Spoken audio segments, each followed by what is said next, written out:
એફેસીયોને Paul પ્રેરિતનો પત્ર અધ્યાય 1 એફેસીયોની મંડળીને પાઉલનો પત્ર. એફેસસમાં જે સંતો તથા ખ્રિસ્ત ઈસુમાં જેવો વિશ્વાસુ છે તેઓને ઈશ્વરની ઈચ્છાથી ઈસુ ખ્રિસ્તનો પ્રેરિત થયેલો પાઉલ લખે છે.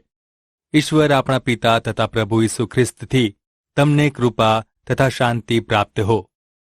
ખ્રિસ્તમાં આત્મિક આશીર્વાદો. આપણા પ્રભુ ઈસુ ખ્રિસ્તના પિતા અને ઈશ્વરની સ્તુતિ હો. તેમણે સ્વર્ગીય સ્થાનોમાં દરેક આત્મિક આશીર્વાદોથી આપણને ખ્રિસ્તમાં આશીર્વાદિત કર્યા છે. એ પ્રમાણે ઈશ્વરે સૃષ્ટિના સર્જન અગાઉ આપણને તેમનામાં ઈસુ ખ્રિસ્તમાં પસંદ કર્યા છે.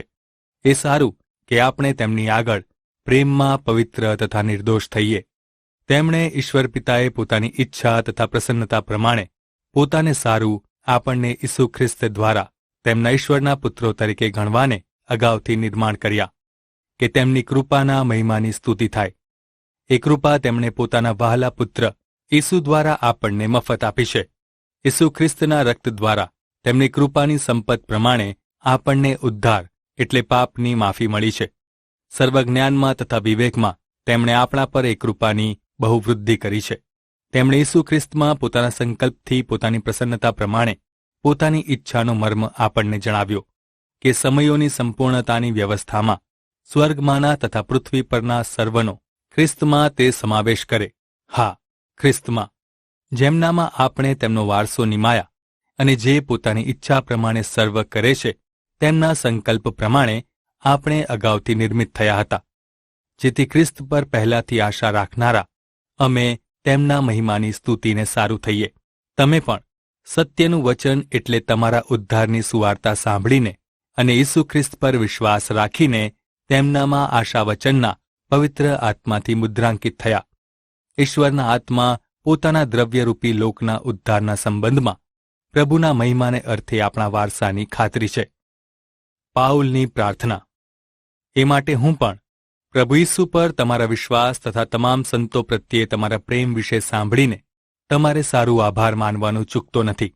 મારી પ્રાર્થનાઓમાં તમને યાદ કરીને માંગુ છું કે આપણા પ્રભુ ઈસુ ખ્રિસ્તના ઈશ્વર, મહિમાવાન પિતા, પોતાના વિષયના ડહાપણને સારું બુદ્ધિનો તથા પ્રકટીકરણનો આત્મા તમને આપે, અને તમારા અંતરનયનો પ્રકાશિત થઈ ગયા હોવાથી તેમના આમંત્રણની આશા અને સંતોમાં તેમના વારસાના મહિમાની સંપત્તિ શી છે, અને તેમની મહાન શક્તિના પરાક્રમ પ્રમાણે આ પણ વિશ્વાસ કરનારાઓમાં તેમની શક્તિ શી છે તે તમે સમજો.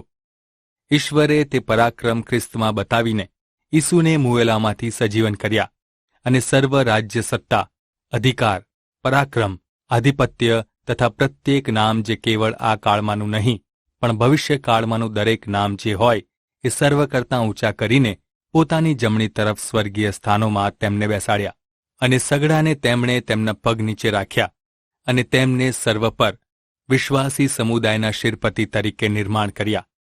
વિશ્વાસી સમુદાય તો ખ્રિસ્તનું શરીર છે. ખ્રિસ્ત તેમાં સંપૂર્ણ રીતે વસેલા છે. તે સર્વમાં સર્વ છે. એફેસીયોને પાઉલ પ્રેરિતનો પત્ર અધ્યાય 2 મૃત્યુમાંથી જીવન.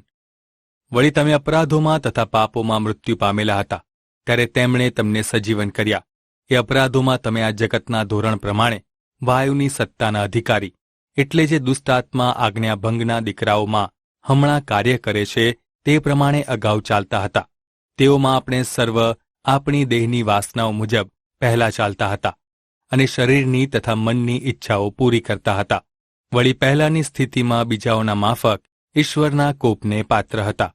પણ જે દયાથી ભરપૂર છે તે ઈશ્વરે, જે પ્રીતિ આપણા પર કરી, તે પોતાના અત્યંત પ્રેમને લીધે આપણે પાપમાં મરણ પામેલા હતા ત્યારે ખ્રિસ્તની સાથે આપણને સજીવન કર્યા. કૃપાથી તમે ઉદ્ધાર પામેલા છો, અને તેમની સાથે ઉઠાડીને ખ્રિસ્ત ઈસુની મારફતે સ્વર્ગીય સ્થાનોમાં તેમની સાથે આપણને બેસાડ્યા.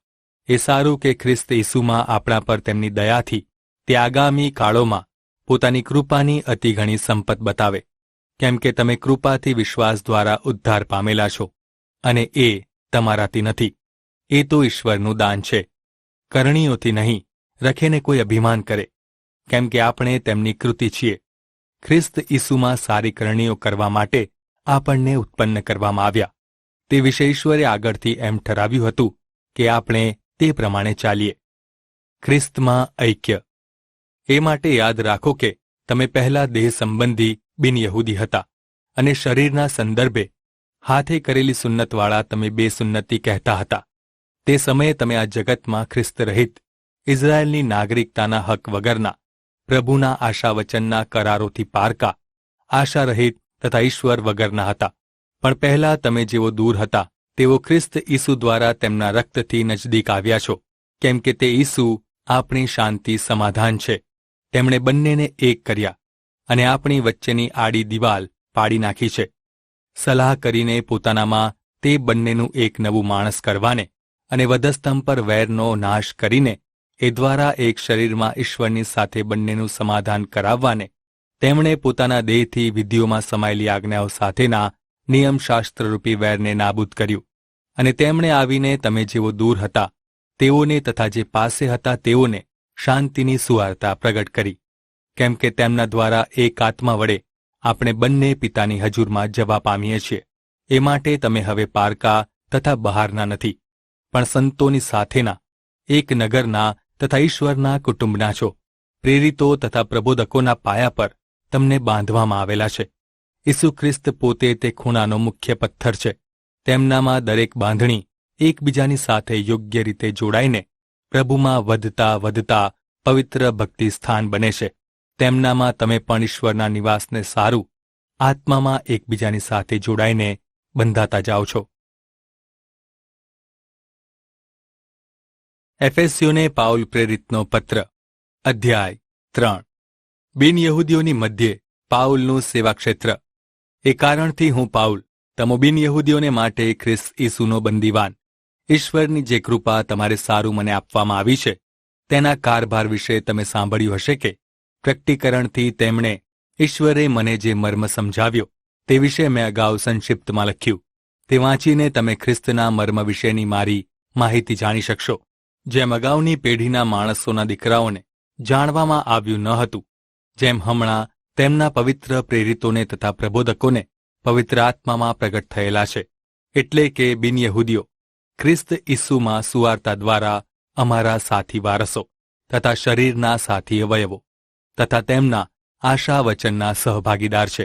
ઈશ્વરના સામર્થ્યના પરાક્રમથી તથા તેમના આપેલા કૃપાદાન પ્રમાણે હું આ સુવાર્તાનો સેવક થયેલો છું. હું સંતોમાં નાનામાં નાનો હોવા છતાં આ કૃપાદાન મને આપવામાં આવેલું છે કે હું બિનયહૂદીઓમાં ખ્રિસ્તની અખૂટ સંપત્તિની સુવાર્તા પ્રગટ કરું.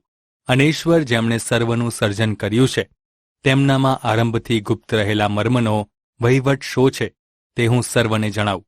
એ સારું કે જે સનાતન કાળનો ઈરાદો તેણે આપણા પ્રભુ ખ્રિસ્ત ઈસુમાં રાખ્યો તે સંકલ્પ પ્રમાણે સ્વર્ગીય સ્થાનોમાં અધિપતિઓને તથા અધિકારીઓને ઈશ્વરનું બહુ પ્રકારનું જ્ઞાન વિશ્વાસી સમુદાય દ્વારા જણાય. તેઓ ખ્રિસ્ત ઈસુમાં તેમના પરના વિશ્વાસથી આપણને હિંમત તથા ભરોસા સહિત પ્રવેશ છે. એ માટે હું માંગુ છું કે તમારે માટે મને જે વિપત્તિ પડે છે તેથી તમે નાહિંમત થશો નહીં, કેમ કે તે વિપત્તિ તો તમારો મહિમા છે. ખ્રિસ્તનો પ્રેમ.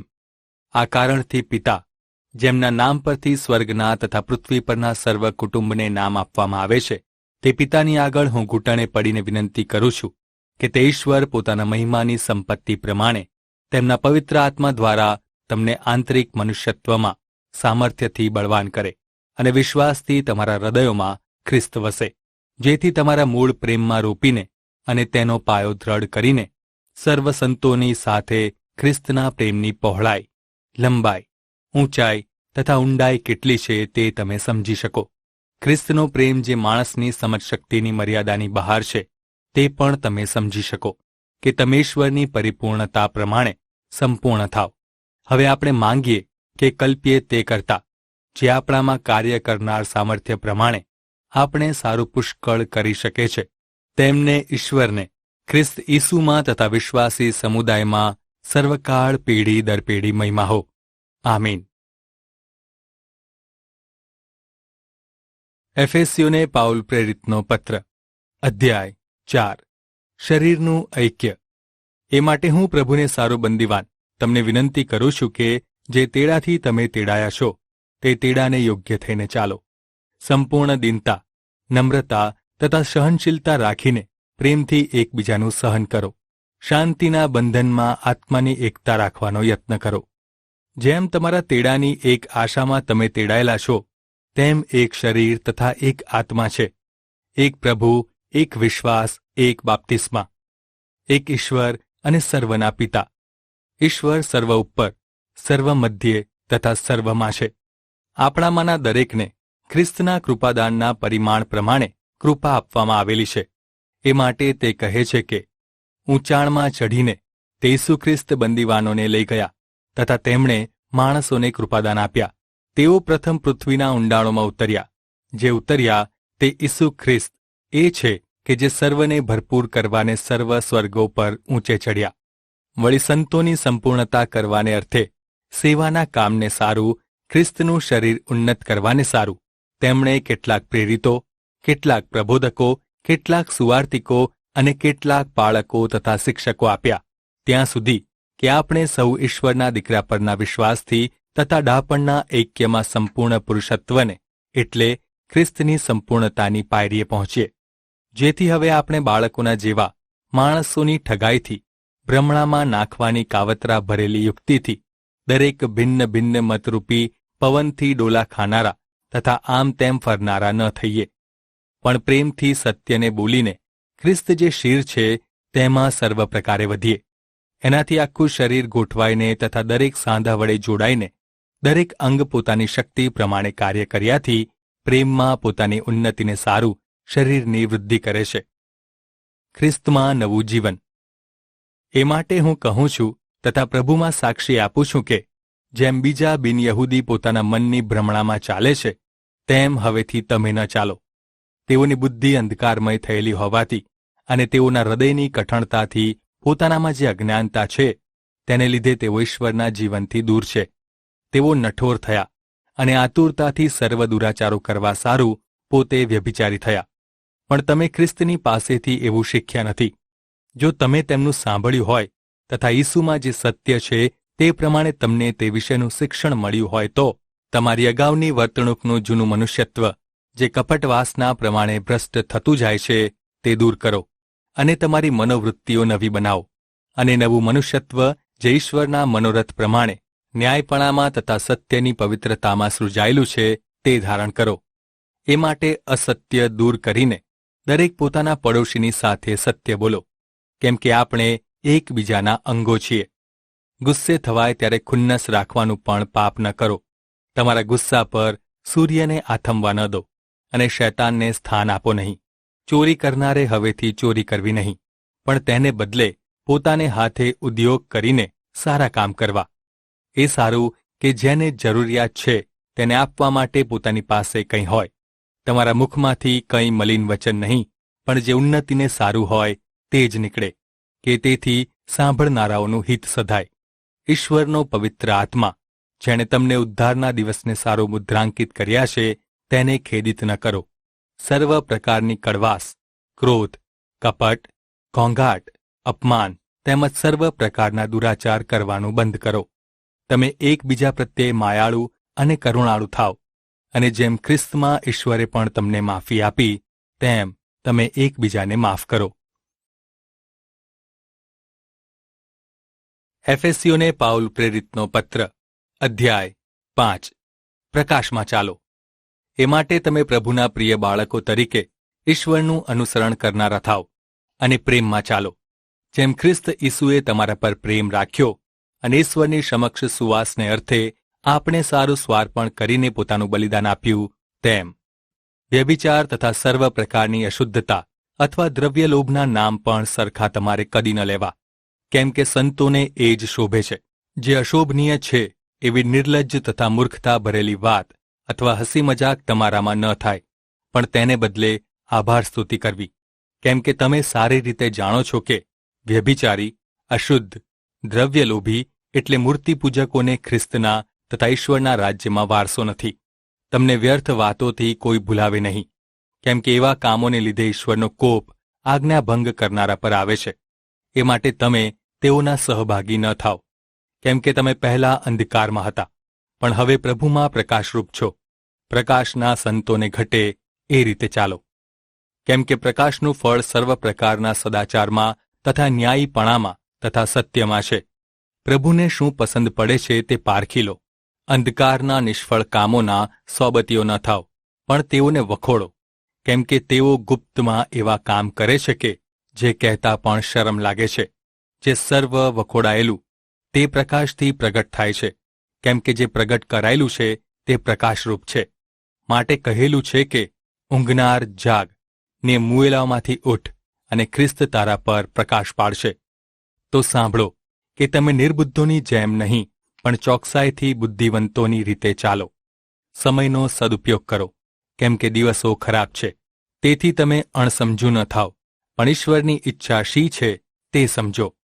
દ્રાક્ષારસ પીને મસ્ત ન થાવ, એ દુર્વ્યસન છે, પણ પવિત્ર આત્માથી ભરપૂર થાવ. ગીતોથી, સ્તોત્રોથી તથા આત્મિક ગાનોથી એકબીજાની સાથે પ્રભુની વાતો કરીને તમારા હૃદયમાં પ્રભુના ભજનો તથા ગીતો ગાઓ. આપણા પ્રભુ ઈસુ ખ્રિસ્તને નામે ઈશ્વર પિતાની આભાસ્તુતિ સર્વને સારું નિત્ય કરજો. ખ્રિસ્તનું ભય રાખીને એકબીજાને આધીન રહો. પતિ અને પત્નીનો દાખલો. પત્નીઓ, જેમ પ્રભુને તેમ પોતાના પતિઓને આધીન થાવ, કેમ કે પતિ પત્નીનું શિર છે, જેમ ખ્રિસ્ત મંડળીનું શિર છે, તે શરીરના ઉદ્ધારક છે. જેમ વિશ્વાસી સમુદાય ખ્રિસ્તને આધીન છે, તેમ પત્નીઓએ સર્વ બાબતોમાં પોતાના પતિઓને આધીન રહેવું. પતિઓ, પોતાની પત્નીઓ પર પ્રેમ કરો, જેમ ખ્રિસ્ત ઈસુએ પોતાના વિશ્વાસી સમુદાય પર પ્રેમ રાખ્યો અને તેને સારું પોતાનું સ્વાર્પણ કર્યું તેમ. એ સારું કે વચન વડે જળ સ્નાનથી શુદ્ધ કરીને ખ્રિસ્ત વિશ્વાસી સમુદાયને પવિત્ર કરે, અને જેના ડાઘ, કરચલી કે એવું કંઈ ન હોય, પણ તે પવિત્ર તથા નિર્દોષ હોય એવા વિશ્વાસી સમુદાય તરીકે પોતાની આગળ ગૌરવી સ્વરૂપે રજૂ કરે. એ જ પ્રમાણે પતિઓએ જેમ પોતાના શરીરો પર તેમ પોતાની પત્નીઓ પર પ્રેમ કરવો. જે પોતાની પત્ની પર પ્રેમ કરે છે તે પોતા પર પ્રેમ કરે છે, કેમ કે કોઈ માણસ પોતાના શરીરનો કદી દ્વેષ કરતો નથી, પણ તે તેનું પાલન પોષણ કરે છે. જેમ ખ્રિસ્ત પણ વિશ્વાસી સમુદાયનું પોષણ કરે છે તેમ, કેમ કે આપણે તેમના ખ્રિસ્તના શરીરના અંગો છીએ. એ માટે પુરુષ પોતાના માતા પિતાને મૂકીને પોતાની પત્નીની સાથે જોડાઈને રહેશે, અને તેઓ બંને એક દેહ થશે. આ ગહન રહસ્ય છે, પણ હું ખ્રિસ્ત તથા વિશ્વાસી સમુદાય સંબંધી એ કહું છું. તો પણ તમારામાંના દરેક જેમ પોતાના પર તેમ પોતાની પત્ની પર પ્રેમ કરે, અને પત્ની પોતાના પતિનું માન જાળવે. એફેસીઓને પાઉલ પ્રેરિતનો પત્ર, અધ્યાય 6. બાળકો અને માતા પિતા. બાળકો, પ્રભુમાં તમારા માતા પિતાની આજ્ઞાઓ માનો, કેમ કે એ ઉચિત છે. તારા માતા પિતાનું સન્માન કર, તે પહેલી વચનયુક્ત આજ્ઞા છે. એ સારું કે તારું ભલું થાય અને પૃથ્વી પર તારું આયુષ્ય દીર્ઘ થાય. વળી પિતાઓ, તમારા બાળકોને ખીજવશો નહીં, પણ પ્રભુના શિક્ષણમાં તથા બોધમાં તેઓને ઉછેરો. દાસો અને માલિકો. દાસો સેવકો, જેમ તમે ખ્રિસ્તને આધીન થાવ છો, તેમ પૃથ્વી પરના જેઓ તમારા માલિકો છે તેઓને આદર સાથે નિખાલસ મનથી આધીન થાવ. માણસોને પ્રસન્ન કરનારાઓની જેમ દેખરેખ હોય ત્યાં સુધી જ મન વગરનું કામ કરનારની રીતે નહીં, પણ ખ્રિસ્તના સેવકોની જેમ જીવથી ઈશ્વરની ઈચ્છા પૂરી કરો. માણસોની નહીં, પણ જાણે તે પ્રભુની સેવા હોય તેમ સંતોષથી કરો. જે કોઈ કંઈ સારું કરશે તે દાસ હોય કે સ્વતંત્ર હોય, પણ પ્રભુ તેને તે જ પ્રમાણે બદલો આપશે એમ સમજો. વળી માલિકો, તમે દાસોની સાથે એમ જ વર્તો, ધમકાવવાનું છોડી દો, અને જાણો કે તેઓનો તથા તમારો પણ એક જ માલિક સ્વર્ગમાં છે, અને તેમની પાસે પક્ષપાત નથી. ઈશ્વરના આત્મિક હથિયારો. અંતે, મારા પ્રિય ભાઈઓ, પ્રભુમાં તથા તેમના સામર્થ્યમાં શક્તિવાન થાવ. શૈતાનની કુયુક્તિઓની સામે તમે અડગ રહી શકો માટે ઈશ્વરના સર્વ હથિયારો સજી લો. કેમ કે આપણું યુદ્ધ લોહી અને માંસ, અધિપતિઓની સામે, અધિકારીઓની સામે, જગતમાંના અંધકારના સત્તાધારીઓની સામે, સ્વર્ગીય સ્થાનોમાં દુષ્ટતાના આત્મિક લશ્કરોની સામે છે. એ માટે તમે ઈશ્વરના સર્વ શસ્ત્રો ધારણ કરો, કે તમે ખરાબ દિવસે સામનો કરી શકો, અને બને તેટલું સર્વ કરીને તેની સામે ટકી શકો. તેથી સત્યથી તમારી કમર બાંધીને, ન્યાયપણાનું બખ્તર ધારણ કરીને, તથા શાંતિની સુવાર્તાની તૈયારીરૂપ પગરખાં પહેરીને ઊભા રહો. સર્વ ઉપરાંત વિશ્વાસની ઢાલ ધારણ કરો, જેથી તમે દુષ્ટના સળગી રહેલા બાણ બુઝાવી શકો. અને ઉદ્ધારનો ટોપ તથા આત્માની તલવાર, જે ઈશ્વરનું વચન છે, તે લો. પવિત્ર આત્મામાં સર્વ પ્રકારે સતત પ્રાર્થના તથા વિનંતી કરો, અને તેને અર્થે સર્વ સંતોને માટે સંપૂર્ણ આગ્રહથી વિનંતી કરીને જાગૃત રહો.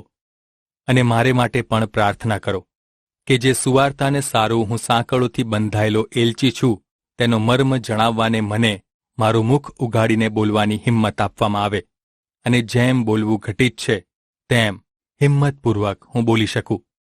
અંતિમ સલામી. વળી મારી બાબતના સમાચાર અને મારી સ્થિતિ કેવી છે તે તમે જાણો માટે તુખિકસ, જે પ્રભુમાં મારો પ્રિય ભાઈ તથા પ્રભુમાં વિશ્વાસુ સેવક છે, તે તમને સર્વ માહિતી આપશે. તમે અમારી પરિસ્થિતિ જાણો, અને તે તમારા હૃદયોને દિલાસો આપે તેટલા જ માટે મેં તેને તમારી પાસે મોકલ્યો છે. ઈશ્વર પિતા તથા પ્રભુ ઈસુ ખ્રિસ્ત ભાઈઓને શાંતિ તથા વિશ્વાસ સહિતનો પ્રેમ બક્ષો. જેઓ આપણા પ્રભુ ઈસુ ખ્રિસ્ત પર નિષ્કપટ પ્રેમ રાખે છે, તેઓ સર્વ પર કૃપા હો. આમીન.